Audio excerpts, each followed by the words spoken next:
વાંકાને નજીકથી થોડા સમય પહેલા જ એક નકલી ટોલનાકું ઝડપાયાની ઘટના ભૂલાઈ નથી. ત્યાં વધુ એક ટોલનાકું ચર્ચાનો વિષય બન્યું છે. વંથલી નજીક આવેલા ટોલનાકા પાસે ગાદોઈ ગામમાંથી વાહનોને રૂપિયા લઈને જવા દેવામાં આવે છે. આ આક્ષેપ અન્ય કોઈ વ્યક્તિએ નહીં પરંતુ ટોલનાકાના મેનેજર દ્વારા કરવામાં આવ્યો. આ ટોલનાકાના મેનેજરે આક્ષેપ કર્યો છે કે આ ગામમાંથી અમુક લોકો દ્વારા વાહન ચાલકો પાસેથી પૈસા ઉઘરાવવામાં આવે છે. જોકે આ મામલો સામે આવ્યા બાદ તંત્ર દોડતું થયું હતું. અધિકારીઓની ટીમ ઘટના સ્થળ પર પહોંચી હતી અને સમગ્ર મામલે વધુ તપાસ પણ હાથ ધરાઈ છે. જેતપુરથી સોમનાથ જતા નેશનલ હાઈવે પર વંથલી નજીક ગાદોઈ ટોલનાકું આવેલું છે. આ ટોલનાકાથી બિલકુલ નજીક ગાદોઈ ગામ આવેલું છે, જ્યાં ટોલ ન ભરવો પડે તે માટે વાહનો ટોલનાકાને બદલે ગામમાંથી પસાર થાય છે.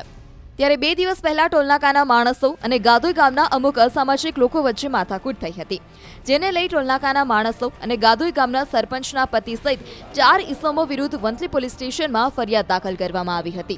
જેનું મુખ્ય કારણ હતું ટોલથી બચવા માટે ભારે વાહનો અને 4 વ્હીલ સિવાયની બીજી ગાડીઓ ગાદોઈ ગામમાંથી પસાર થતી હતી. यहाँ से 500 मीटर दूर पे एक कट है जो गादोई गांव होके जाता है और ये इस साइड में निकलता है जूनागढ़ वाली रोड पर, ठीक है. तो इसमें तो खैर जो कार वगैरह जाती है उस एरिया की ठीक है, कॉमर्शियल व्हीकल भी जा रहे हैं, 1500-1700 गाड़ियां जा रही हैं उससे, ठीक है. तो national highway authority of India का लगभग उसमें 2 से 2.5 लाख का नुकसान है. वो जो गांव वाले बोलते हैं कि वो जो रास्ता है गांव का रास्ता है, रास्ता तो वो है, ठीक है, लेकिन अब वो जो बाहर की गाड़ियां जा रही हैं तो उनका रास्ता तो नेशनल हाईवे अथॉरिटी है, वो गाड़ियां टोल बचाने के लिए जाती हैं. ટોલનાકા મેનેજરનું કહેવું છે કે ભારે વાહનો અને અન્ય કેટલાક વાહનો નેશનલ હાઈવે પરના ટોલથી બચવા માટે ગામમાંથી નીકળવાનો પ્રયાસ કરે છે, જેને લઈ કંપનીને તો નુકસાન થઈ જ રહ્યું છે, જ્યારે કેન્દ્ર સરકારને પણ આર્થિક નુકસાન થઈ રહ્યું છે.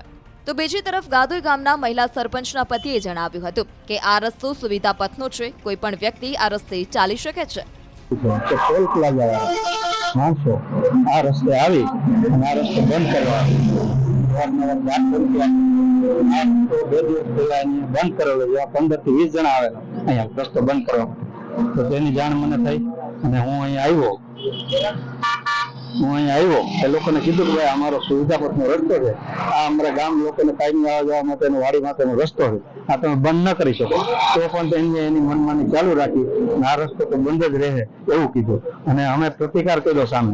તો એની અમને ઢોર માર મારી 3 ફોર લોકો ધોકા અને પાઇપ ને લઈને કમ્પ્લીટ આવેલા હતા તૈયારી કરી. અમારી પાસે કઈ હતું નહીં અને એ લોકો અમે સામે મને માર માર્યો. મારા ગામના જે ટ્રેક્ટર લઈને એક ખેડૂત વાડીએ જતા હતા એને રોડ વચ્ચે રોકાવી અને એને પણ ઢોર માર માર્યો. બીજા પણ એક અમારા ગામના જે આવ્યા એને પણ મારવામાં આવ્યો. ત્રણ ને મારવામાં આવ્યો.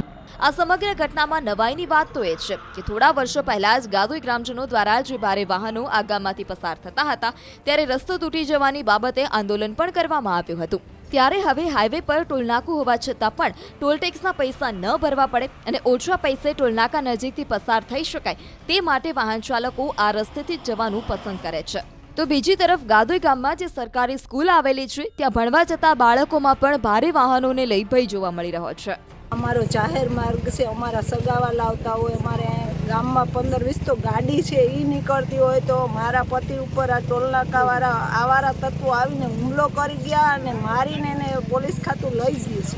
એટલે આ રસ્તો અમારો બંધ થવો ન જોઈએ. જાહેર રસ્તો કોઈ અમારા ગામના વાડીએથી માણસો આવતા હોય ને એને પણ લઈ ગયા છે. ઉલ્લેખનીય છે કે 2 દિવસ પહેલા આ રસ્તેથી વાહનો પસાર થતા હોવાની જાણ થતાં જ ટોલનાકાના મેનેજર આ જગ્યા પર પહોંચ્યા હતા, જ્યારે આ ગામના અસામાજિક તત્વો દ્વારા તેમને મારવામાં આવ્યો હતો, જેને લઈ આ અસામાજિક 4 લોકો વિરુદ્ધ વંથલી પોલીસ સ્ટેશનમાં ગુનો દાખલ કરવામાં આવ્યો છે. આ બાબતે ટોલનાકાના પ્રોજેક્ટ મેનેજરને કાર્યવાહી કરવા માટે પણ જાણ કરવામાં આવશે.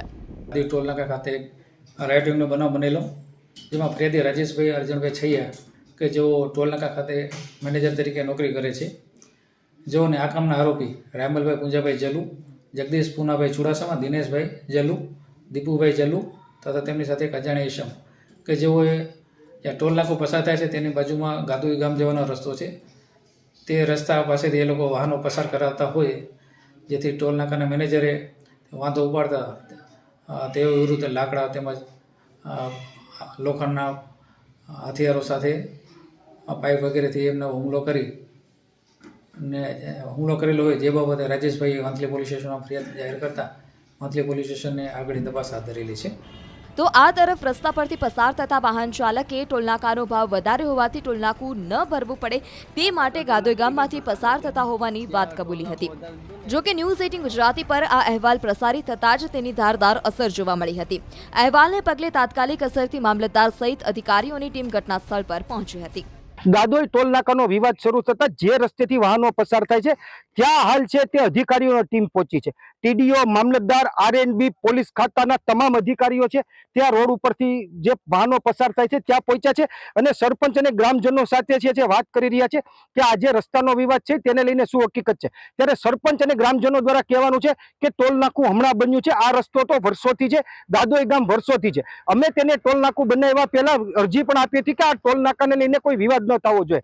ત્યારે હાલ જે છે તે અધિકારીઓ દ્વારા તપાસ થઈ રહી છે, પંચનામું રોજકામ થઈ રહ્યું છે. ત્યારે હકીકતે આ રસ્તો શું હતો, પંચાયતનો હતો કે આરએનબી નો હતો કે આ જે રસ્તો છે તે ડેમનો હતો, તેને લઈ અને હાલ અધિકારીઓ દ્વારા છે તે તપાસ શરૂ કરવામાં આવી છે. અતુલ વ્યાસ, ન્યૂઝ 18 ગુજરાતી, વંથલી.